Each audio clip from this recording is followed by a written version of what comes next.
Shalom, shalom. Shalom, family. Shalom, Yashrala. Yahweh Hashem, Yahweh Shai Barakatam. I want to say shalom to my Adawan, shalom to my Akiums. Just another Sunday. Just coming, trying to bring out some, just some things that, that we all deal with. I know I'm dealing with it right now. That's basically obedience and learning how to follow instructions. All right. Like I said, this has been a long week. It's been a really long week. That's all. I'm tired. There's been ripping and running. Georgia is hot Atlanta. You know what I mean? So, excuse my, if you see me sweating right here. I try to keep myself a little cool right now. But just want to come out with something, dealing with obedience. The importance of, following instructions. You know what I mean? Perfect example myself, you know what I mean? When you have people over you, when you in any kind of situation, whether it's a job, whether dealing with your family, the camp, whatever camp that you with, you know what I mean? It is a structure. Even God set up that structure as well. Matter of fact, I'm just go ahead and bring it out. Everything got a structure. We had to learn how to humble ourselves and deal with that.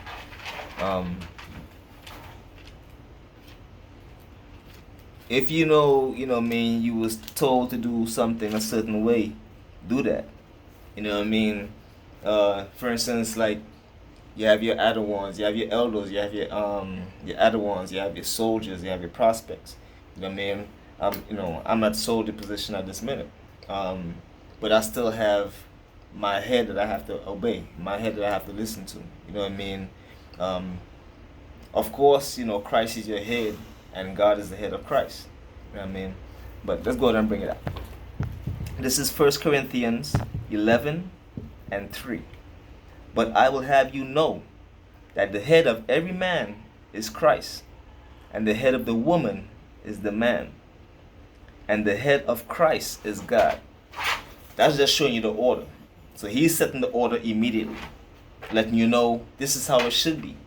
So we can't get into our own mind frame, our own feelings. Like my other one always say, F your feelings. You know what I mean? Your feelings have nothing to do when it comes to this truth. Dealing with God, put your feelings aside. You know what I mean? When it comes to doing this work, anything that you're doing when it comes to, structure, it have to be in order. You know what I mean? You have to learn how to follow instructions. You have to learn how to be obedient. You know what I mean? You can't be like, well, you can't tell me nothing. No. Bump that. You understand? That's one thing we have to understand, Israel. We have to learn how to deal with instruction. A lot of our people don't like instructions. That's why a lot of our people don't really like to deal with the Bible. They find that the Bible is too controlling. You know what I mean? We'll follow man all day. You know what I mean? We'll let in this world we'll let people tell us what to do, and we'll humble down, right? But for some reason we won't humble down to God and His structure that He give, and the structure that He gave to His prophets and His teachers. You know what I mean? To pass down to the people. You see what I'm saying? As we're talking about that, let's bring that out. Acts 5:29. Learning how to be humble.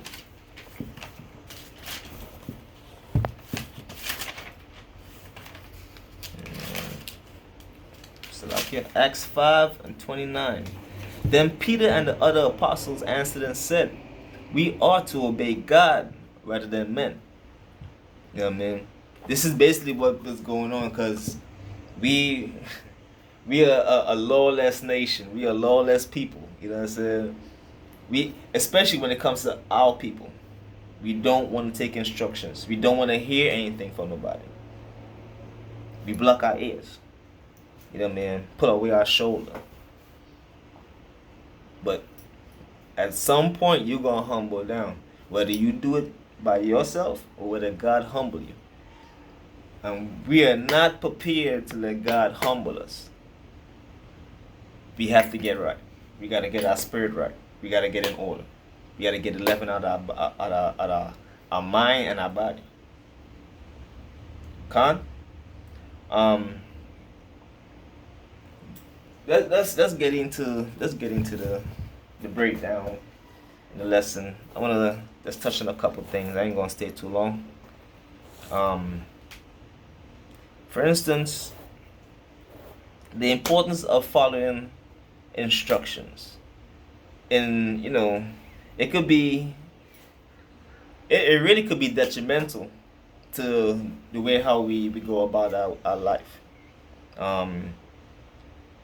Whether you're dealing with, let's say, not obeying let's say from a child, if you don't listen to your parents and how they trying to bring you up, you trying to go your own way could get you in a lot of trouble. Like my dad used to always say, friends will lead you, but it will never bring you back. You see what I'm saying? Not leaning to your own understanding in a sense. Learning from what, the elders passed down to us and applying it to our life. That's what's going to help. But when we try to do, especially when we don't know nothing, but we don't want to admit that, we just kind of, well, I know me. I want to deal with how I want to deal. That free will spirit. There's no free will according to God. You know what I mean? According to the scriptures. So, but, like I said, it could be detrimental to us in life.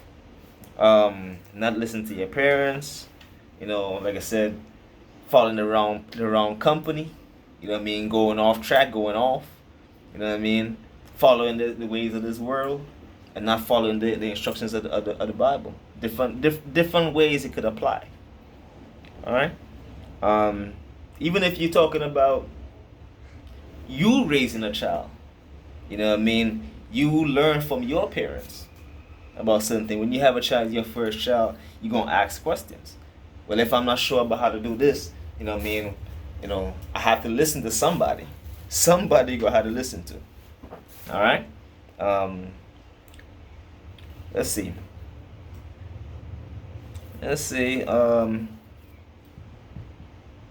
Even in livelihood, even if let's say you have crops, all right, let's say you have crops and you want to start planting your stuff, you have to follow some kind of guideline to get it done right. Because if you're not sure how to really do the proper procedures, you can mess up. Even if you're trying to build you a little something to, have your plants and stuff in and everything. If you don't really know exactly and get the right measurements and everything what they told you how to do it, you could go off. You could try to do it your own way, but if you let's say you build it up and it's not strong, would that stand? But if you actually to follow some of the instructions, you ask a question and they tell you how to do it, and you follow that way, you might could say, what, appreciate that. You know what I mean? But a lot of times, Jake we like to feel like we, Israel, I would say Jake in the world and, Israel in the truth. We still like to do our own thing. We find time for other stuff, but we don't find time to do the right things. It's just about learning how to check yourself sometimes. Humbling down and taking correction when need be. You know what I mean? That's important. Learn how to take correction. But you could touch on a couple of stories. You could couple on a couple of topics.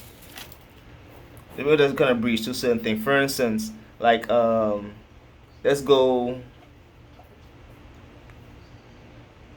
to, I want to say, we could even use the example of Jericho, or let's go to Joshua. I'm gonna do Jericho, and then probably could touch on an example of, even Moses. Or even King Solomon. The reason how certain things kind of fell off by not following the instructions. You know what I mean? The Bible gives us all these examples so we could actually live and follow by. Alright? So let's go Joshua 6:2. Joshua 6:2. Let's see. And the Lord said unto Joshua, See, I have given into thine hand Jericho, and the king thereof, and the mighty men of valor. Let's jump down to 5, Salakia.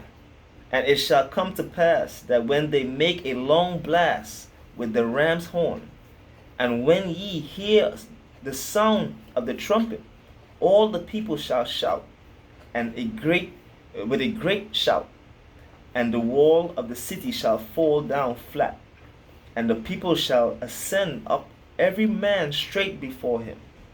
So this is basically God letting you know, this is how it's going to happen. I'm telling you what you need to do, and this is how it's going to happen. When you do it the way how I tell you to do it. All right?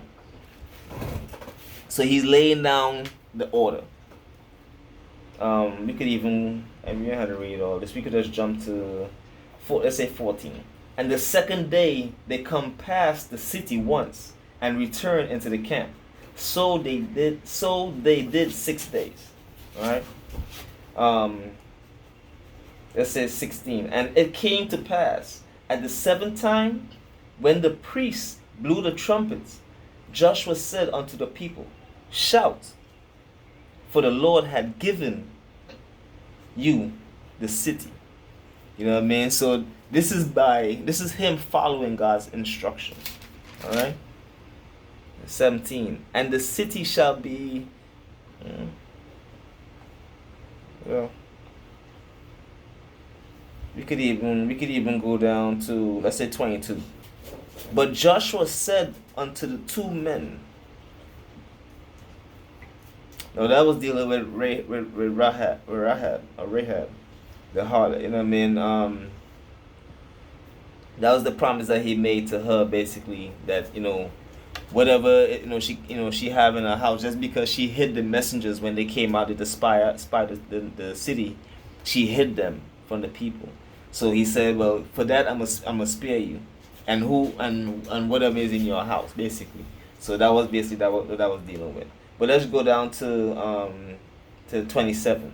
So the Lord was with Joshua, and his fame was noised throughout all the country, by him actually following the instructions. You know what I mean? Like I said, obedience is important. All right, because God is I would say he honor obedience. When you be obedient to him, he honors that, and he will repay you greatly for that. All right. Let's use another example. We ain't gonna stay too long or nothing.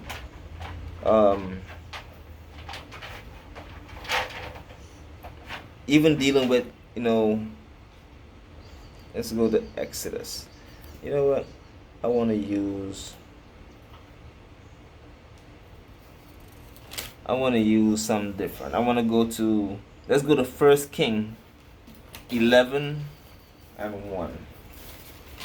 Let's do something a little different. 1 King 11:1.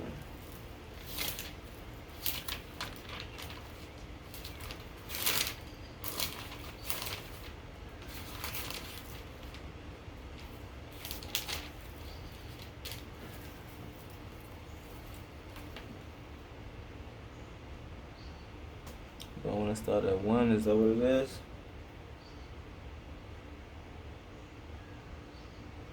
Yeah, let's start at 1. But King Solomon loved many strange women, together with the daughters of Pharaoh, women of the Moabites, Ammonites, the Edomites, and the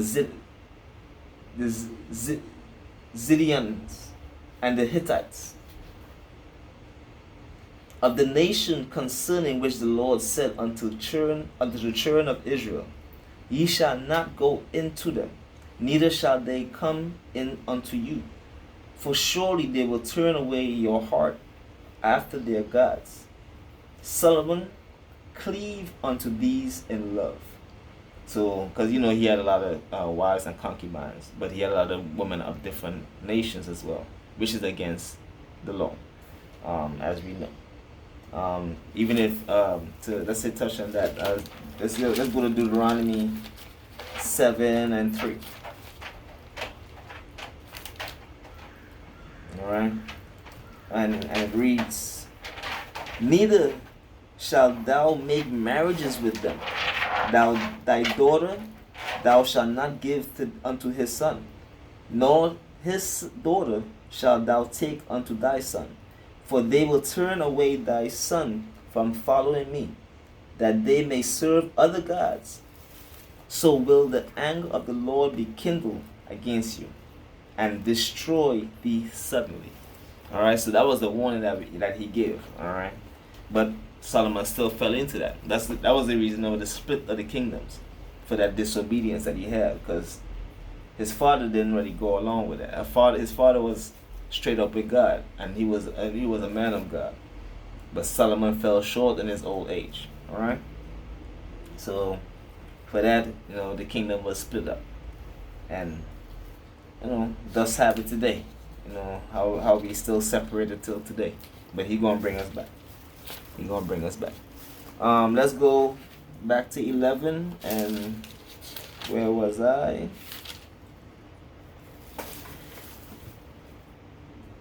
Cleave to these in love, and he had 700 wives, princesses, and 300 concubines, and his wives turned away his heart, just like I said. For it came to pass when Solomon was old that his wives turned away his heart after other gods, and his heart was not perfect with the Lord. His God, perfect with the Lord his God, as was the heart of David his father.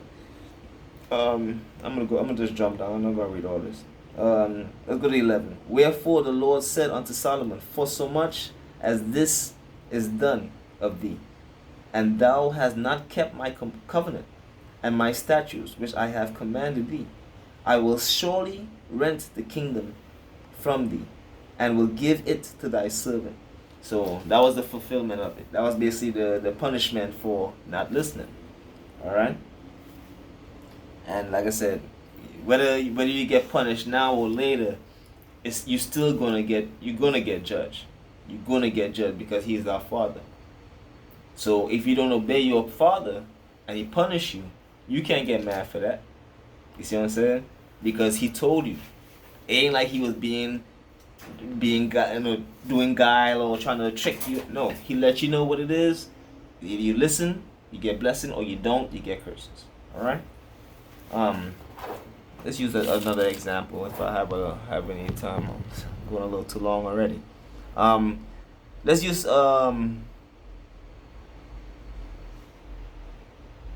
let's go ahead and use another rebellion.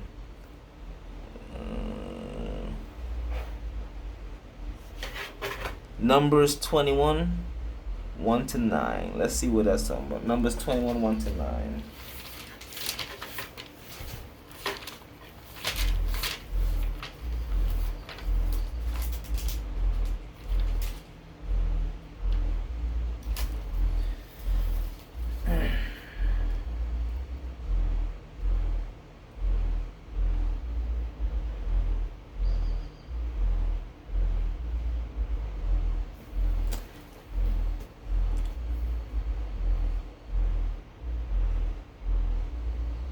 You know what? For time's sake, I'm gonna just use another example. For instance, with Moses bringing out the people out of Egypt, he pretty much, by him obeying what God told him to do, a lot of things was able to work. In the ending, for him kind of going off a little bit, he wasn't, he wasn't allowed to enter into the promised land. He died before then.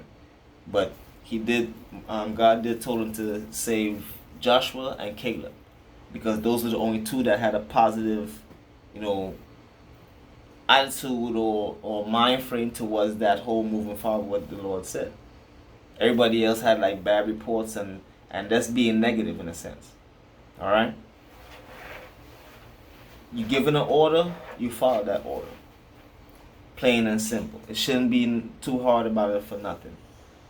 Humble yourself, Israel. All right. Learn how to humble yourself and follow instructions. Khan. Shalom. Yahweh Bashem Yahweh Shai Barakatam. Kom Yashrala.